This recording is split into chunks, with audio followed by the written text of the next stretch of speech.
Daan-daan medalya ang pinaglalaban ngayon sa Paralong Bicol 2026. Sa detalye, nasa linya si Rosas Olarte. Rosas, sino ang nangunguna dyan sa palaro? Hindi pa natin masyado ma-determine right now.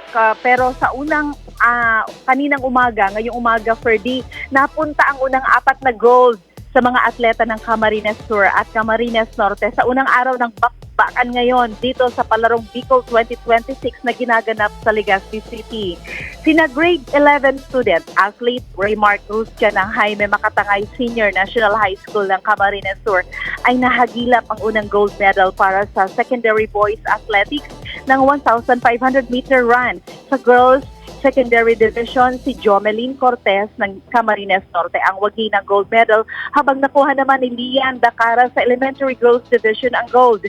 Nakuha rin ni Jeffers Delfino ang gold medal para sa Camarines Norte team sa elementary boys division. Ngunit may bad news.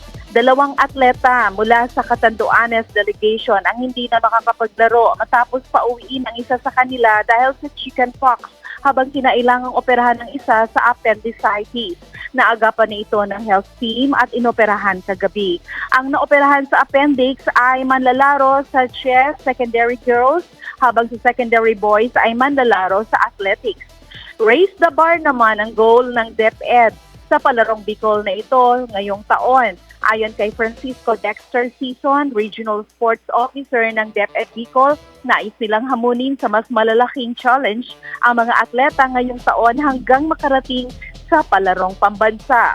441 gold, 441 silver at 447 bronze ang pinaglalabanan sa Palarong Bicol 2026. Ferdy? Maraming salamat, Rosas Olarte. Nag-uulat dyan sa Bicol.